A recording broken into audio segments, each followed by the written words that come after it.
Are you an athlete that's trying to turn your handstand walks from this to maybe something like this? If so, you're in the right place. This is a special video that I pulled from the archives of WODprep Academy. Basically, every single month, I run a full step-by-step seminar teaching a new skill inside of WODprep Academy that's only for WODprep Academy members, but I've decided to make this one public to show you how awesome it is on the inside. So if you're someone who wants to learn how to stop falling over and wants to actually develop a full unbroken handstand walk, this is a step-by-step video tutorial, a full seminar that teaches you my favorite prerequisites, my favorite drills, and my favorite progressions to finally learn handstand walks. And you know what the best part is? Several people in this video whose videos I analyze are now able to do unbroken handstand walks because of what they saw in this seminar. So without further ado, let's watch my full detailed step-by-step handstand walk seminar so that you too can walk on your hands. Prerequisites, pretty simple. You should be able to kick up onto the wall. So just like you're doing a handstand push-up, can you kick up onto the wall? That's just level one. Is, are you comfortable being upside down? Okay, so kick up onto the wall, hang out at least 30 seconds. And when I say hang out there, I'm talking, I want you to be able to be here, and you can support yourself on your shoulders without falling down, right? If you don't have the strength and stability and you fall down on your head, that's not good. 30 seconds, fully locked out. The next layer for that is, can you do that same thing, but with your nose and toes touching the wall? So that's, instead of kicking up into the head facing out position, instead I'll do something like a wall walk, and I want you to practice getting up to the wall. Okay, so here I'm inverted. This is good. I want to get all the way to the wall, and can I touch my nose and my toes? So right now when I'm on the wall, the only thing touching the wall is my nose. I'm not like this. Okay, I'm not like this. I have my toes together. My toes are on the wall, and my nose is on the wall. My belly, my chest, my quads are not on the wall. Because oftentimes when people do that drill, they let their chest, they overextend. They're like here. They let their chest touch the wall, let their belly touch the wall, they let their quads touch the wall. And what that's doing is that's basically taking pressure and support away from their shoulders, and you're kind of leaning against the wall instead of actually holding a nice stacked overhead inverted position. Long time ago when I was first developing the handstand walk, that was the drill that I really practiced, because I thought I had decent shoulder mobility. I thought I had this stability, but I would fatigue really quickly in that position. I could hold for like 20 seconds, and then I'd start shaking, and I'd be like, I'm going to fall, and I'd have to get out of it. So try to build up to at least 30 seconds of nose and toes touching the wall, handstand hold. So in that nose to wall handstand hold, Ashley, Klaus, other people who are like, I can handstand walk, I just have no endurance. One, build up your endurance of supporting yourself in that position, okay? And it's going to get hard. You're going to get to the point where you're shaking, but keep fighting it. You'll start to build that endurance. But two, I also want you to really focus on breathing, because my theory is a lot of the reason people trip getting into those bigger sets of double unders, or they trip getting in, or excuse me, they fall getting into those longer distances of fatigued handstand walks, is because they're not breathing. So learning how to breathe in that nose and toes handstand hold, and actually learn how to like take breaths, that is going to translate into, when you are upside down, my big tip that I was going to save, or one of the biggest tips that I was going to save for the end, is chances are you're fatiguing in your handstand walk on those bigger sets because you're just not breathing. We're braced, we're walking, but have you ever really paid attention to your breath during a handstand walk? Probably not.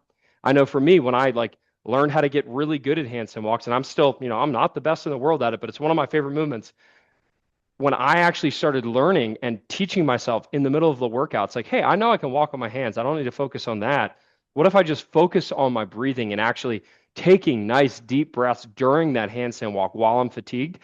I still need to brace my core, but taking breaths with a braced core upside down is a practice skill. And if you practice that and really start paying attention to, whoa, am I breathing, or am I just flexing and holding my breath? When you learn to start breathing upside down, that's going to really unlock your distance. Okay, great question. If you can't get your nose to the wall, toes to the wall because you're locked in like this, I would say focus on that first. So great courses in WODprep Academy for everyone here. Shoulder ROM Unlocked, phenomenal course that's going to help you unlock your shoulder mobility, and T-spine mobility. Because one of our tests, we do some like behind the neck tests, we do like a wall hand test. I've seen people in that course go from here to here. Okay. If you are able to unlock that range of motion with stability, which we also practice in that course, that is going to be a great stepping stone to help you actually get into the right position where you'll be able to handstand walk without an absolutely, like I said, atrocious overextension. Okay. Which makes it way harder. If you have to fold your body completely over just to handstand walk and get the momentum forward because your shoulders are so locked up and you can hardly get your hands above your head, you're just fighting an uphill battle. Okay, but if you unlock your shoulder mobility and actually get some good range of motion in your shoulders, then the handstand walk is going to be so much easier because you're not fighting against your muscles to get stacked overhead. So wrist extension, this position is not a position that we practice, on a daily basis on our phones and typing. We're always in this position. So actually practicing and doing some drills, doing some mobility, like if before you do handstand walk practice or any handstand push-up practice, like get those wrists opened up. Like do some of these guys. Really try to alleviate the pain that might be in your wrists by exposing yourself to that extended position. It's also going to help your front rack. It's going to help your snatch. It's going to help your clean. It's going to help your jerk. So the more time we can practice with weight braced in this position, handstand holds, another great example. The more time we can practice being braced in this position, whether it's upside down or whether it's with a barbell, that's going to increase our wrist strength, our wrist flexibility, and that's going to increase our endurance on things like handstand walks. Last thing we already kind of talked about is shoulder strength and stability. So there are some athletes who have phenomenal shoulder mobility, but they don't have the stability to go with it. Again, I'll point you to courses like Shoulder Ramen Locked or the strict press version of raw strength. If you have phenomenal mobility, but you don't have the stability to actually support any weight overhead, like if you took a kettlebell and you held it like this and you're like shaking all over the place as soon as it gets heavy, then you need to work not on mobility, it's stability. Okay, so it's strength. It's teaching your body to stabilize in that end range position. Now, let's get into the fun stuff. Here's the drills. 1 through 9, here are the drills that I taught myself handstand walks with, and I've taught countless other athletes in my seminars in Handstand Walk Hero and here on this call, hopefully. So first thing, weight shifts. So weight shifts, when I'm doing a handstand hold, you can do this in the handstand push-up direction, okay, which I think is much, much harder, and that's not usually how I teach it. You can teach it in the nose to wall direction. That's how I'm going to teach all of these drills because I think it's a better position and it carries over the handstand walk better. So what is a weight shift? All it is I'm getting up against the wall, again, trying to get my nose and toes on the wall. They don't have to stay there the whole time for this, but it's just a good practice to be in. So I'm going to do a wall walk, and then all I'm going to do is I'm just going to learn how to shift weight from left to right. So watch. I just call these weight shifts. So I'm here, okay, I'm on the wall, and then you can pull your head off because chances are when you're handstand walking, you're not going to be like this. You are going to be like this. And all I'm doing is I'm learning how to shift my weight from left to right. And the whole time I'm not touching my chest and I'm not touching my quads against the wall. The reason we're practicing weight shifts is because when I'm handstand walking, there's always a point in time where I'm going to have all of my weight on one hand. It's important as you're developing those. It might start by looking like this. It might start, you get up on the wall and you shift your weight, and then you put both hands down. And then you shift your weight the other side, put both hands down and shift. But if you're noticing that your shifts are, let's say you shift to the right and then poof, both hands on the ground. Shift to the left, poof, both hands back on the ground. That shows me you're not quite ready to truly support weight on one hand to the next. So Jennifer, I know we talked about this with your shoulder taps and we're going to get there, but it's all about the cadence. So for all of these drills we're about to go through, the next several drills, I want you to pay close attention to the cadence that I'm doing these shifts or these shoulder taps or these hand lifts. The key to all of these is, can you shift your weight from left to right? And it's pretty much the exact same cadence that we actually walk. So as I'm walking, it's left, right, left, right, left, right. You have to practice these drills the exact same way. So when I'm doing shifts, or the next drill is just hand lifts, I'll use that because it's a little bit easier for you guys to see it, is when I'm practicing hand lifts, left, right, left, right, left, right, left, right. When I'm practicing it, that cadence, that shifting of left, right, that's really important. I hope you're liking the seminar so far. We have a lot of good progressions on the way, including full video analysis from people who submitted videos. You're going to learn a lot. If you want to support the show and help us bring you more free content like this, including full seminars, here's what you can do. Support the show by buying a bag of Thirdsy. This is the only supplement I've ever promoted. It's because it's the only name brand supplement I take. Basically, it has all the ingredients that I would normally take to help me fall asleep faster and stay asleep throughout the night, wake up feeling refreshed. It works. The bottom line is it works. Go to thirdsy.com. You can scan the QR code. Use the code WODprep and you'll save money. They also released a delicious new flavor. I take this stuff every night, and so does pretty much everyone from the gym. I've got them to try it, and they love it, and it works. So go grab a bag. You'll support the show.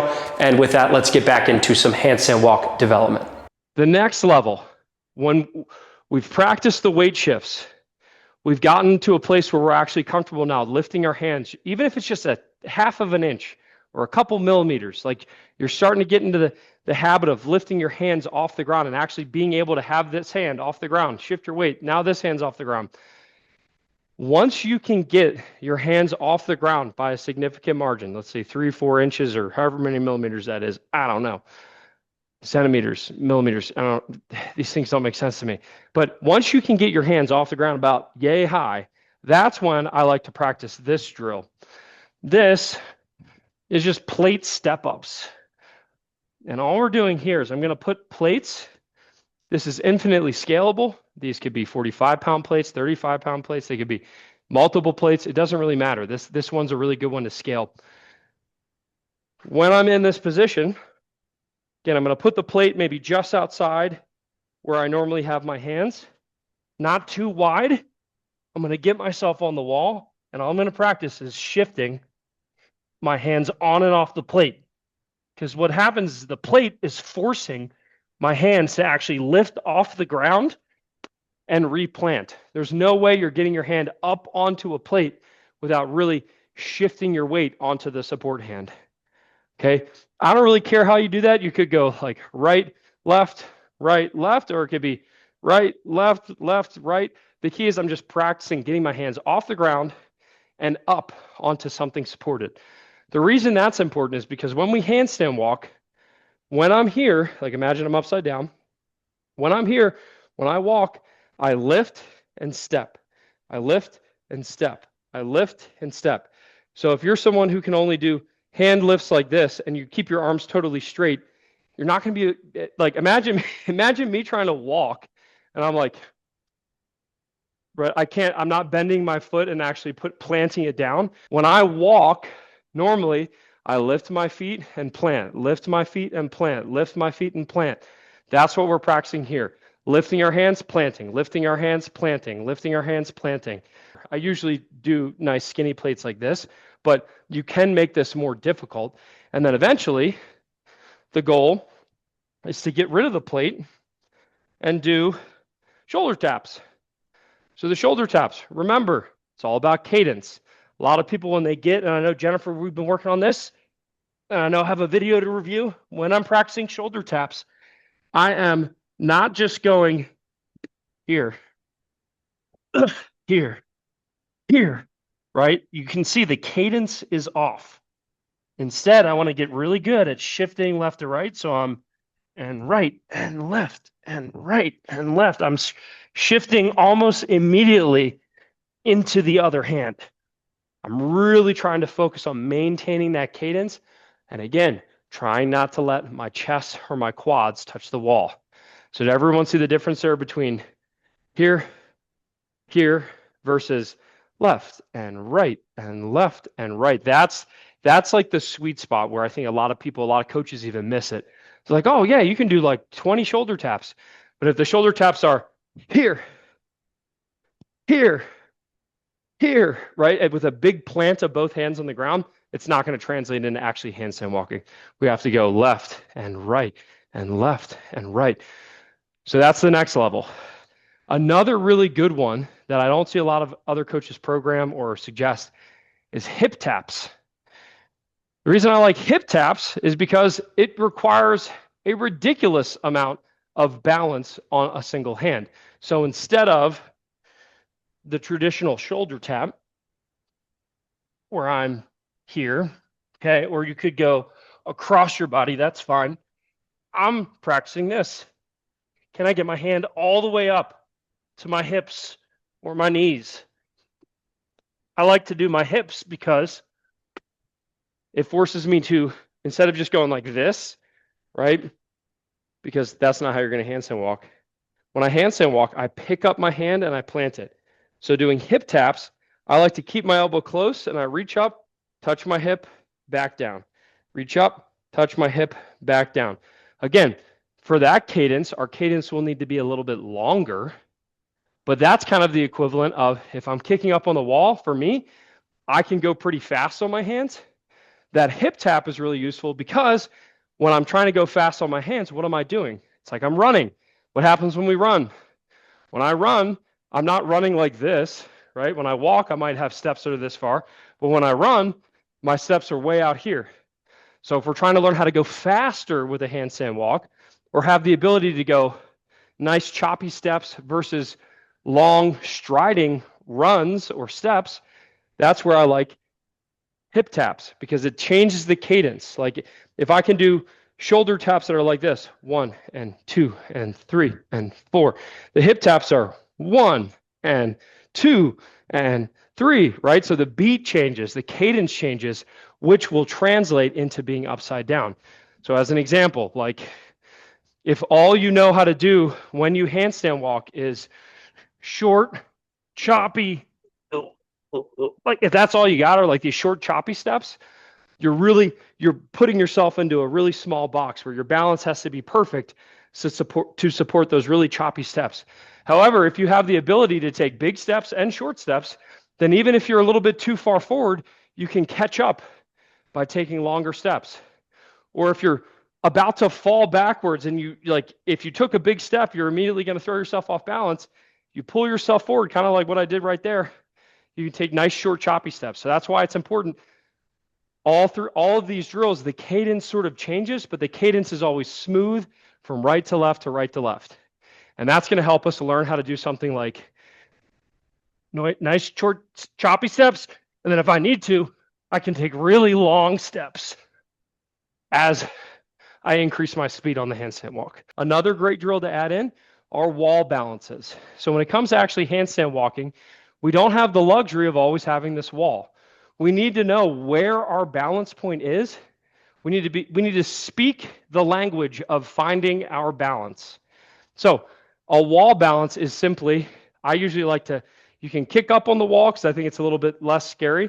Kick up like you're doing a handstand walk. Start with your hands nice and close to the wall and you're like, all right, I can hang out here. And then what I'm doing, if you see my right leg here, is I'm pulling my feet off the wall just a little bit, and then I'm pulling my left foot off the wall. I'm trying to figure out where's that balance point where I can actually hold a handstand. And what we're trying to expose ourselves to is where is our balance point? Where am I going to fall this way? And where am I going to fall that way? So what that means is like I'm using the wall as support to prevent myself from flipping all the way over. But what I generally do is, that time I kicked up nice and close to the wall like I would for a normal handstand push-up. But what I'll have people do is I'll have them shift their hands back a little bit farther and really try to learn how to do that freestanding handstand hold, again, with that wall as a spotter. So it would look something like this. If my hands are normally here for handstand push-ups, maybe take them back a full hand length. Okay, kick up onto the wall, and then I'm pulling my foot off. I'm trying to support myself, and then I'm trying to find that balance point. This next step, which is walking into the wall. So, example, if I was just kicking up to the wall, maybe right here, about yay away, I would try maybe out here. And all that's going to look like is I'm kicking up, I'm getting into that balanced handstand walk, or I'm getting into that handstand, that balanced handstand position, and I'm letting my feet continue to go forward. And the only way I can keep up with that balance is to start moving my hands a little bit. But the good news is there's this nice, hopefully stable spotter that's not going to fall over called the wall, right? So here's what it looks like. I kick up, and here, the wall caught me. So I kicked up, I got to my balance point. I started panicking because I'm starting to fall over. And the good news is, because you're not that far away from the wall, if you do start to fall over and you keep your arms locked out and maybe you walk your hands a step or two, boom, that wall is going to catch you. And even like as we're first practicing this drill, I caution you, don't be like, okay, yeah, I'm going to walk into the wall and come all the way back here. Because if you kick up and you go past your balance point and you don't keep up with your hands, you're just going to fall over like you would in a normal handstand walk. But if I just ever so slightly scoot myself back, I kick up, and I go past the balance point, my feet are on that wall, and I just caught myself and I didn't fall over. As you get more exposure to that, as you start being able to kick up, and maybe 1, 2, 3 steps, okay, I'm there, and you start getting more comfortable with that, that's when it's time to actually start scooting back and forcing yourself to get maybe 2 or 3 steps before your feet can touch that wall. The next step, this is where it's like these steps kind of like get progressively harder and harder. This next one is a pretty big leap. Once you've gotten comfortable, let's say walking into the wall at least like 4 or 5 steps, and then that wall's there to catch you, and you're getting comfortable at it, that's when we can start playing with walkaways from the wall. And this is where it's a great time to start practicing your dismount. So when I say dismount, ideally, we don't want, like I demonstrated earlier, your dismount, I don't want you tucking your head and rolling forward. I mean, you can practice it if you want. A lot of gymnasts do. That's fine.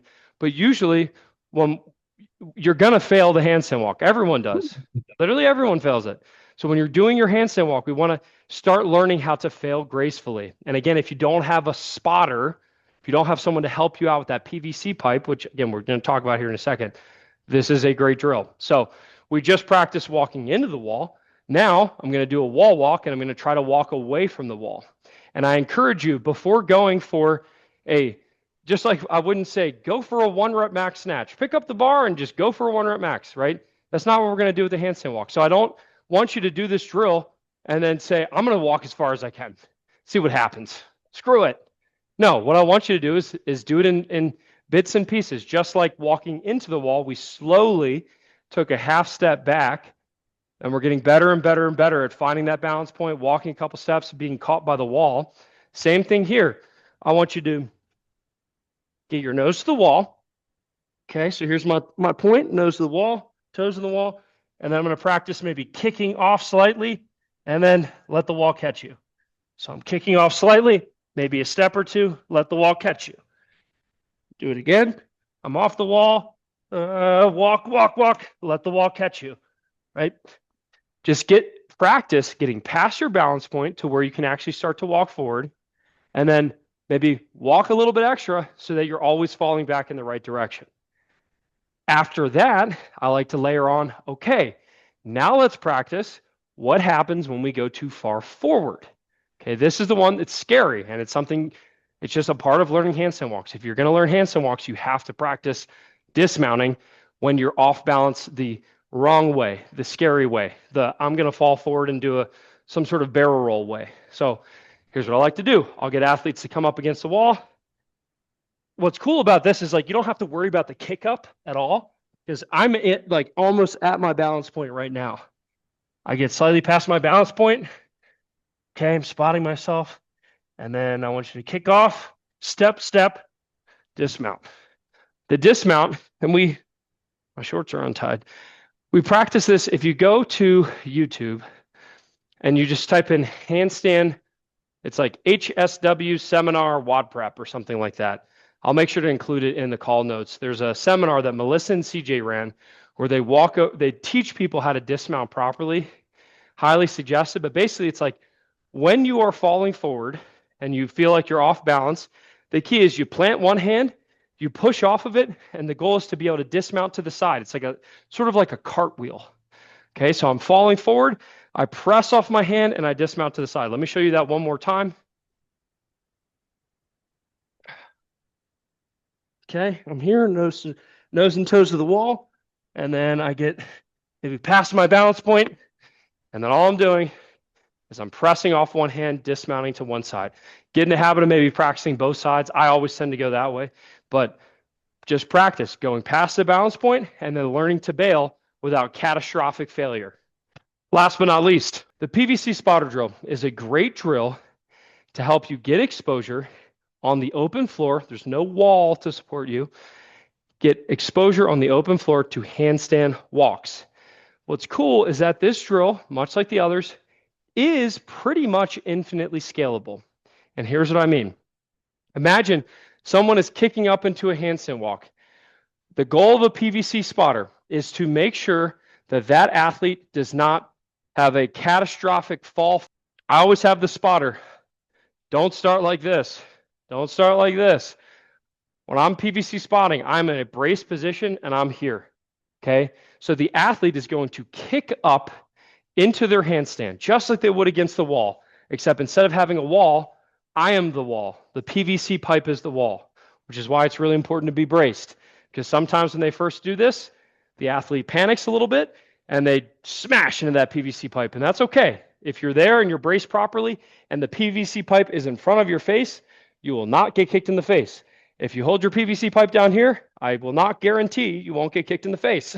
Okay? I'm here, and the goal is to have the PVC pipe hit basically like right here on the calves, somewhere between the knee and the foot. And what you're doing is when they first kick up, the scaled, like the very scaled version of this drill, is they kick up and they're leaning against the PVC pipe, and I am there to support them. So they're learning how to be upside down. There's no nice, safe wall to support them. There's just me making sure that they don't fall all the way through. Okay, so usually I'll have an athlete kick up. I'll talk to them as a coach. I'm like, hey, I'm here, and I will catch them on their calves with the PVC pipe. And then a lot of times they'll kick up and they're hanging on the PVC pipe. And then all I have to do to push them back down the right way is I just step forward. If I step forward, it doesn't take much pressure. Boom, they're falling back down the right way. As an athlete gets more comfortable with that and you talk to them, or for everyone trying to actually learn the handstand walk, it's your job to make sure you're communicating with your spotter, because this is very much a trust fall situation. Okay, you do not want to have an aloof PVC spotter spotting you. You know some of the athletes I'm talking about. You don't want them spotting you in this drill, because they're just going to be like, they're going to be here, you're going to kick up, and they're going to go like that, and you're just going to fall down. They're going to be like, what happened? Right? Don't do that. You want someone who's there, they're ready, and they know that their only goal is to make sure you don't flip all the way forward. The way we make this actually turn into a handstand walk is when I kick up, let's say the athlete kicks up, I'm here. I might give them a tap on the calves. So it's like, hey, I'm here. They tap their calves to the PVC pipe. And then the first thing I'm doing is I'm starting to step away. The spotter starts to step away. And the goal of the athlete is they're at the balance point. They go slightly past the balance point. And then in order to keep up with the PVC spotter, they have to do what? They have to actually start moving their hands. Okay. As you get better at this, you as an athlete have to tell the PV spotter to spot you less. So what that means is instead of kicking up, and then what I've seen a lot of athletes do, you have both calves on the PVC pipe, and then the person starts walking backwards, and the whole time there's like 10 pounds of pressure on the PVC pipe. Basically, you're basically doing a handstand walk against a moving wall. Okay. The key to handstand walks, if my hands are here and the rest of my body and my balance, like all of my weight, my center of gravity is here, then I'm going to stay balanced. If my hands are here, but my center of gravity is back here, so think feet, torso, butt. If my center of gravity goes here, then I'm going to fall back this way. If that same center of gravity shifts this way into the quadrant that's just in front of my hands, and I don't do anything, then I'm going to fall this way. Okay. The handstand walk is all about having your center of gravity go into the next quadrant just before your hands go into that quadrant. And then what am I doing? I'm keeping up with my hands. The entire time, you're going to notice my hands never come under my feet. They never come under my quads, or excuse me, under my calves.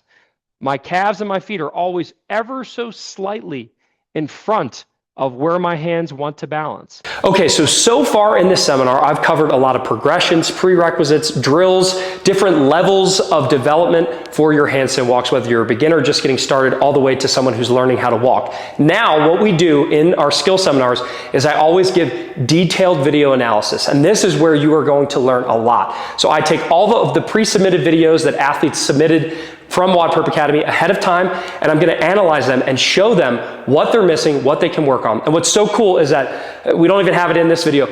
The next week, several of these athletes saw tremendous handstand walk gains from the tips that I'm about to give them here in this video session. If you want to get coached by me just like these athletes and get access to all of my courses, weekly coaching calls, a one-on-one onboarding call, monthly skill seminars like the one you're watching, scan the QR code, save it, join WODprep Academy. I promise it'll be the best money you've ever spent for your training, and it comes with an unconditional money-back guarantee for the first 60 days. So you can try it out. If you don't like it, you can always get every penny back. So with that, let's go check out and review the athletes who want to work on their handstand walks. And what's cool is that we have athletes from all different spectrums. Some are really good, some can hardly get a step, but I help all of them get a little bit better. Let's go check it out. So Stacy says, day one of the handstand walk program, only have a couple inches, but I haven't worked these since because of forearm and elbow issues, feedback.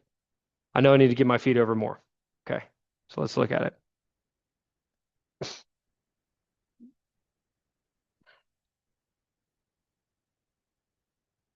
So good balance point, right? And then just like we talked about with that quadrant, you can tell she's kind of fighting the urge to like actually go past the balance point. You can kind of see like your arm isn't stacked, right? It's like you're trying to walk with bent arms, which is going to make it a lot more hard. If I can see those arms fully stacked, could be a shoulder mobility issue, could just be like not trusting yourself or not doing enough like on the wall handstand balancing practice. That's what I'm seeing here. And then of course, like it's hard to maybe tell from this angle, but like using that quadrant example as an example, it's like right now your hands just went past your balance point, and then you kind of let your feet come forward, but you're outpacing your center of gravity. So those are the two things I would focus on. Is one, really go back to making sure you can get upside down, elbows stacked, practice those shoulder taps, those plate step ups. Be sure that you're not trying to walk with a bent elbow, because that's just going to be really, really hard. That's like trying to walk with bent knees and bent hips. It's just like, why? Why would you do that, right? Lock out, bone on bone. So I'd be checking your shoulder mobility, T-spine mobility, single arm kettlebell carries. Make sure you can do all of those things and have stability. And then if you check all those boxes, then it's definitely you're simply outpacing your hands, or excuse me, you're outpacing your center of gravity with your hands because you're too afraid to fall over. So I'd really go into the walking into the wall drills, the if you don't have a spotter, the walk away from the wall, or if you do have a spotter, really, really hammer those PVC pipe drills or the PVC spotter drill, because when you get comfortable actually going past the balance point, I can tell you're strong enough, you should be able to keep up and actually walk on your hands. So those are the drills that I would develop. And also, you're only on day one of the handstand walk program, so you're going to learn a lot of this using all the drills that we have in there. So I'm very excited to see where it goes. Handstand walking, it is a personal preference, but I have found without a doubt, and with almost every athlete that I coach, I forgot to even mention this to start. When I'm walking on my hands, I am not like this. I'm like this. Okay. I like to keep the V. So if my fingers and thumb make a V, I keep the V pointed where I want to go. Jennifer, I can already tell you, I already watched this video. Yes, these are way better. So I know Jennifer and I worked together. I said, hey, we got to work on the cadence. She was doing, where she would basically like tap her shoulders and then be planted on both hands and then shift her weight and then tap her shoulder, right? So now I'm trying to get her to work on smooth transitions. Jennifer, how did these go for you? I was very impressed with how I could do those. I didn't think I'd be able to do them like that. And look, like, so this is a good example. It's like, uh, you did it, right? And then it was like, whoop, got a little off Yeah. balance. And then you had to like stabilize. And then you got your feet together. Like I can see you cueing, correcting yourself. And now it's like your hips and your hands are working together in sync. And like that's good. That's money. That's what we want, right? So like Okay, great. more exposure to those drills, right? I know you want to walk on your hands and you can keep practicing like the PVC drills, actually practicing walking on your hands, but just the fact that like when you got into the right cadence, you were like you kind of threw yourself off balance, right? You probably like your hands zigged when your butt and your center of gravity zagged, and it was like, whoa, I'm off balance. Like that shows me like this is going to help. When you can kick up and again get as close as you can to the wall, nose, toes, and like really like right off the bat, just like nice and smooth, like I can do this all day. That's going to translate, and you're going to have handstand walks for sure. All right, Jen, Coach Ben, wish you could make this. And here's just some kudos for everyone else in here. Just like, hey, it works. So have been doing your program and the drills are working. And she hasn't even submitted any videos, right? She's just following the program. Handstand walk clicked first week of October, and I'm getting 10 to 15 feet at the end of my training sessions. 13 years CrossFit veteran. This is huge, right? Jennifer, there's hope. We can do this, baby. So the drills are working, but my coaches say my arms are a bit choppy. This is my best video of the recent session. Love WODprep, learning so much. Love it, love it, love it. Thank you. Thank you very much, Jen. So in watching this video, here are a couple things I would say, and I didn't really talk about it too much, but I like it. The reason, like you saw me when I was demoing, my feet are always here, right? I'm keeping my feet narrower, maybe not perfectly together. Let's be honest. Like, again, I'm a dirty CrossFitter. I don't try to look like a gymnast, but when your feet are really wide, what happens is your feet, like, just like we're trying to find our balance point forward, we don't want to have to find our balance point left and right, right? So imagine like if I like took the quadrants and I was like, okay, you have your forward and backwards quadrant, but then you also have your side to side quadrant, right?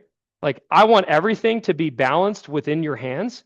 If your feet start to go outside here, now not only are you fighting trying to figure out where your balance point is and be slightly off balance going forward, but you're also now fighting against side to side, right? You're just adding too much potential for falling off balance into the equation.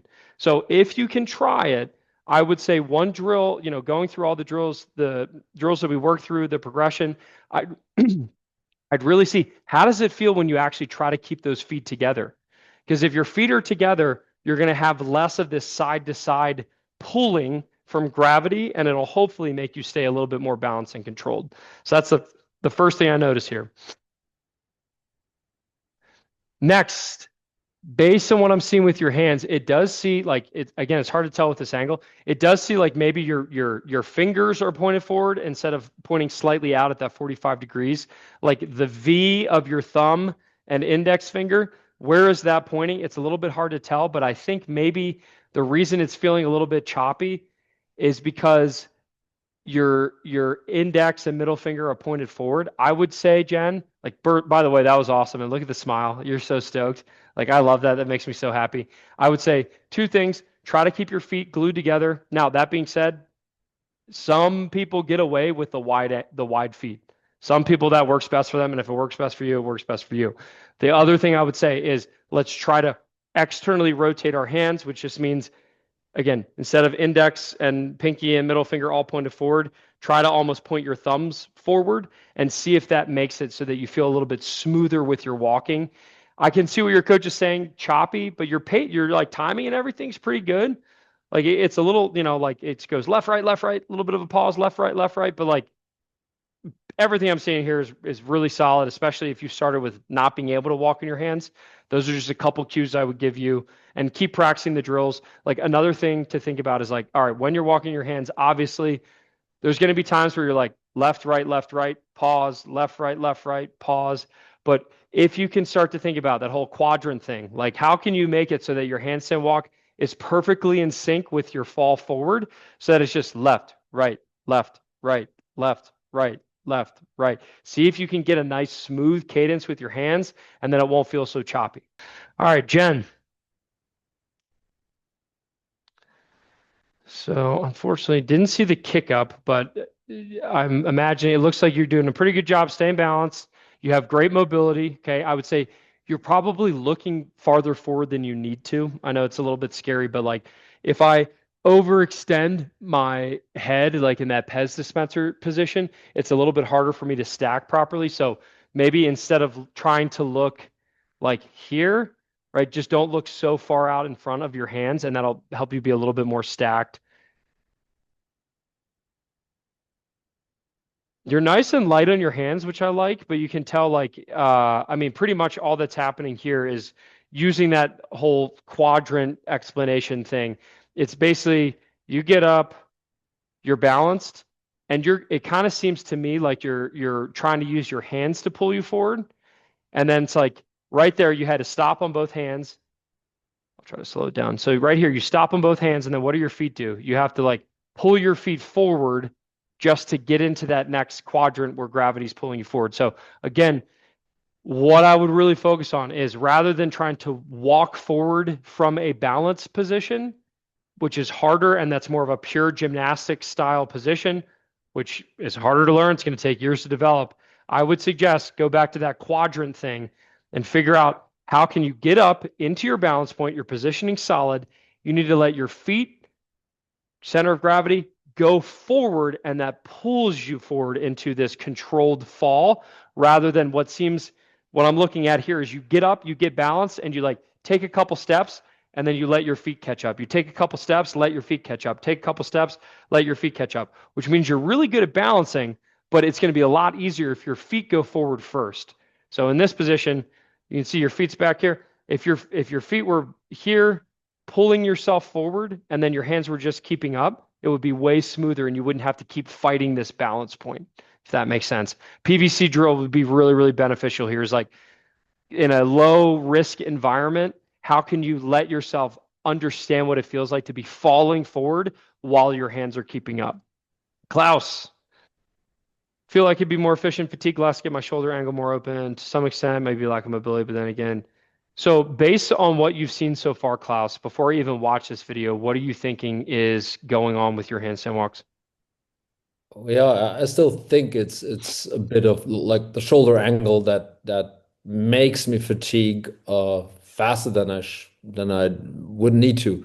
And I'm trying to tell myself it's not just mobility, it's also mobility to some extent, but not too much. I can open it a little more, but I cannot do it while handstand walking. I don't know how to get there. Mm-hmm. I mean, dude, so I've already watched this, and mobility was not what I was going to tell you about because it like Okay. at least compared to everyone else, compared to my handstand walk, like this overhead positioning, like right there, man, like that. Unless it's camera tricks being played on me, that looks really, really solid. Okay. So when you fail, what happens? Like, give me some insight as to like when you I I get slower.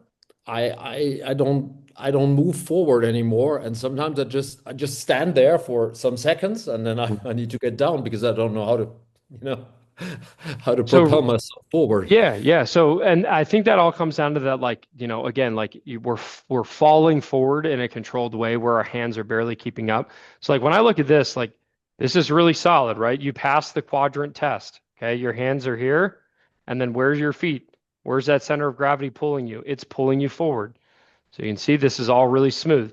Do a good job. Like your feet and hips are going forward, your hands are keeping up. But one thing I noticed is that like as you got deeper into this handstand walk, right?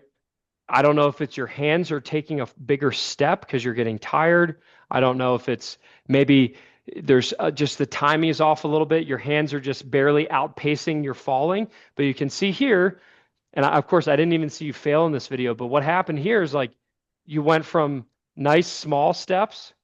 Okay, these are like nice small controlled steps where your feet and your center of gravity are outpacing your hands or they're going first and then your hands and you're staying nice and balanced.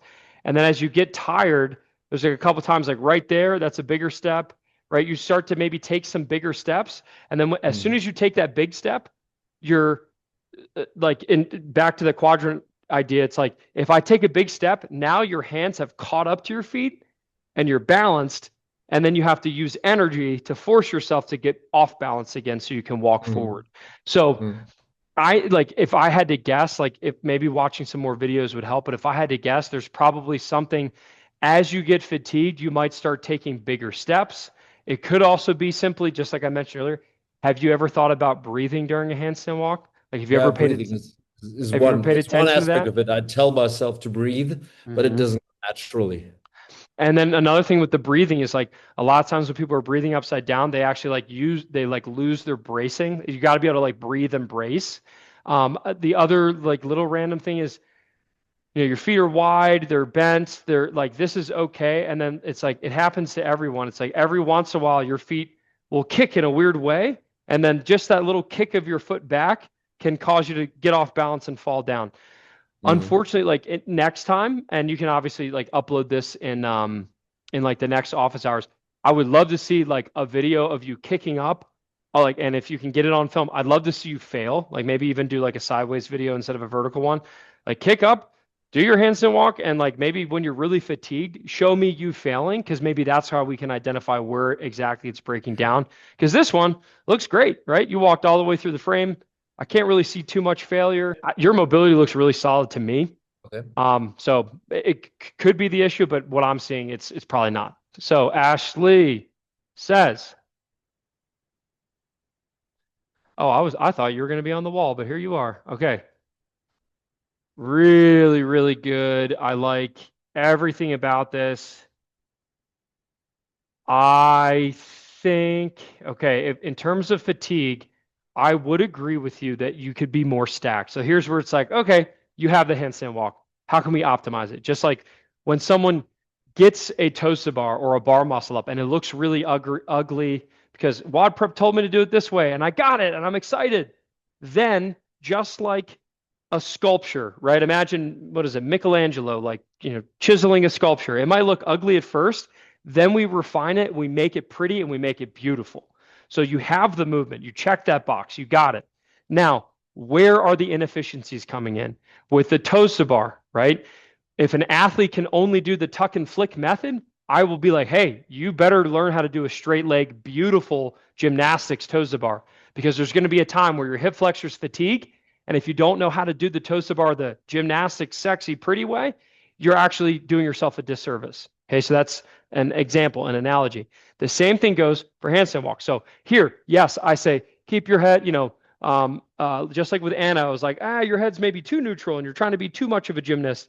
So open up your head, open up your hands. It's going to help you walk. For you, you have your head opened up. You're maybe not as stacked as a gymnast would like you to be. And because of that, you have reached what I would say is like a threshold where it's like, man, I'm just getting tired in this position. And that's because you are not in a perfectly efficient gymnastics position. So in this case, I would say, okay, we've got the sculpture, you've got the handstand walks. Now I would practice trying to learn how to do it in a more stacked position. So if like when I'm doing my handstand walks, okay, I've noticed that I used to actually look too far out ahead of myself. So for you, maybe instead of looking so far ahead, try to tuck your chin in a little bit more. Okay. So you're still looking ahead of yourself, but not so far ahead where you're getting into this big scorpion position. Because what happens is when you're trying to look way out in front of you, that just tends to make your shoulders not open up as much, which means you're going to have to bend your legs even farther to get in that off balance, I'm falling forward position. So in this case, I would agree with you. I'd say you could probably practice being like right there is a great example, right? Like it's like you're doing a handstand walk in like how I would imagine your shoulders would be if you were in a plank position. Like imagine these are your shoes doing a push-up, right? Like that's the shoulder angle right there. So you're forcing yourself to have to bend your body this way just to be in a handstand walk. But if you were able to get, instead of here, right, and having to stack like this, like if you were able to get yourself more vertical, that's just less fatigue overall to get bone on bone stacked vertically. I think practicing those nose to wall handstand holds, practice those shoulder taps, heck, maybe even just cueing you. I want you to stop looking so far ahead, keep your chin down, and really focus on trying to get your chest through your shoulders so that you can be stacked bone on bone upside down. That would be what I would coach you on next. Okay, everybody, it's time for me to go and get some more work done, but I hope this was helpful. I'll upload the video Thank you so much for being here. I hope you enjoyed it. And I will see you in next month's seminar, which will probably be handstand walks, or excuse me, handstand push-ups. And I will see you in tomorrow's office hours. Peace.